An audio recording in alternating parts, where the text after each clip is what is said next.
కరీంనగర్లో వినాయక నిమజ్జన వేడుకలు ప్రారంభమయ్యాయి. స్వామివారిని శోభయాత్రగా తరలిస్తూ నిమజ్జనం చేస్తున్నారు. కరీంనగర్లో వినాయక నిమజ్జనం కోసం 3 చోట్ల ప్రధానమైన ఏర్పాట్లు చేశారు అధికారులు. మానకొండూరు చెరువులో భారీ వినాయకుల నిమజ్జనం కోసం ఏర్పాట్లు చేయగా, కొత్తపల్లి చెరువు, చింతకుంట కెనాల్లో కూడా ఏర్పాట్లు చేశారు. ఇక కరీంనగర్లో గణేష్ నిమజ్జన వేడుకలకు సంబంధించి పూర్తి సమాచారాన్ని మా ప్రతినిధి గోపాలకృష్ణ అందిస్తారు. కరీంనగర్లో వినాయకుడి నిమజ్జన వేడుకలు అంగరంగ వైభవంగా ప్రారంభమయ్యాయి. నవరాత్రులు వినాయకుడికి పూజించినటువంటి పూజలన్నీ కూడా ఫలించాలని చెప్పి ఆ దైవానికి ప్రార్థిస్తూ ఈరోజు వినాయకుడి నిమజ్జనాలు కరీంనగర్లో ప్రారంభమయ్యాయి. కరీంనగర్ పట్టణంలో ఉన్నటువంటి వినాయకులన్నీ కూడా 3 సెంటర్లలో నిమజ్జనం చేయడానికి ఏర్పాట్లు అయితే చేశారని చెప్పుకోవచ్చు. ఒకటి మానకొండూరు చెరువు ప్రథమంగా ఉంటుంది, ఆ తర్వాత చింతకుంట, ఆ తర్వాత కొత్తపల్లి. ఈ 3 చెరువుల్లో 3 ప్రాంతాల్లో కూడా స్పాట్లు ఏర్పాటు చేశారు. నిమజ్జనం వేడుకలు చూడొచ్చు ఎలా జరుగుతున్నాయో. స్వామివారిని నవరాత్రులు పూజించుకొని ఇప్పుడు సాగదంపేందుకు చాలా మంచి ఏర్పాట్లు అయితే చేసుకున్నారని చెప్పుకోవచ్చు. కరీంనగర్లోని పాఠశాల విద్యార్థులు స్వామివారి ఉత్సవాన్ని అద్భుతంగా నిర్వహిస్తూ డ్యాన్సులు, నృత్యాలతో ఆయన్ని సాగదంపుతున్నటువంటి దృశ్యాలు మీరు ఇప్పుడు చూస్తున్నారు. ఇది 9 రోజుల పాటు పిల్లలతో పూజ చేయించారు. ఎట్లాంటి అనుభూతి కలిగిందని చెప్పవచ్చు? పిల్లలకి ఏం నేర్పారు ఈ నవరాత్రులు?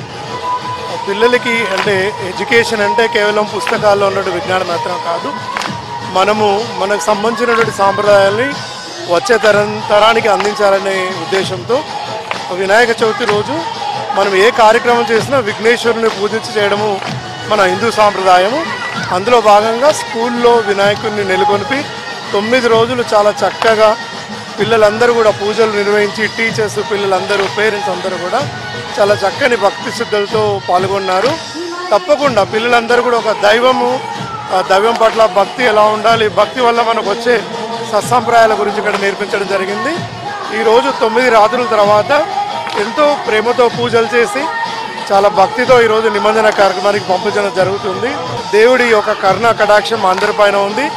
మళ్ళీ వచ్చే సంవత్సరం కూడా ఇంతే భక్తితో, శ్రద్ధలతో మళ్ళీ దేవుడిని తిరిగి రావాల్సిందని కోరుకుంటూ నిమజ్జనం చేస్తున్నారు సార్. ఎక్కడ నిమజ్జనం జరుగుతుంది? ఇక్కడే రామ్నగర్ మనకు డ్యామ్ దగ్గరలో ఉంది. అక్కడికి అందరం ఇలా వెళ్ళి దేవుణ్ణి నిమజ్జనం చేసి రావడం జరుగుతుంది. సో పిల్లలు చూడొచ్చు ఎంత హ్యాపీగా వాళ్ళు డ్యాన్స్ చేస్తూ సాంప్రదాయబద్ధంగా స్వామిని అయితే నిమజ్జనానికి పంపిస్తున్నారని చెప్పుకోవచ్చు. వాళ్ళందరూ కూడా చాలా ఎంతో ఉల్లాసంగా ఉదయం నుంచి కూడా పూజలు నిర్వహించుకొని, నవరాత్రుల్లో పూజలు నిర్వహించి ఆ తర్వాత ఇప్పుడు నిమజ్జనానికి పంపిస్తున్నారు.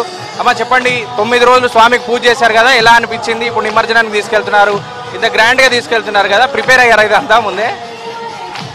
ఈ విద్యా సంస్థలో ఆటలు, చదువుతో పాటు ఇలాంటి సాంస్కృతిక సంప్రదాయమైన పండుగలను చాలా ఆనందంగా జరుపుకుంటున్నాం. కరీంనగర్లో సాయంత్రం జరగబోయేటువంటి టవర్ సర్కిల్ ప్రాంతంలో జరగబోయేటువంటి గణేష్ నవరాత్రిల్లో పూజించినటువంటి వినాయకులన్నీ కూడా టవర్ సర్కిల్లో తిరుగుతూ అలాగే నిమజ్జనానికి వెళ్తూ ఉంటాయి. సో ఆ శోభాయాత్రకి ఏర్పాట్లు కూడా చేశారు. ఇప్పటికే పెద్ద ఎత్తున పోలీసు భద్రతను కూడా ఏర్పాటు చేసినటువంటి సందర్భం ఉంది.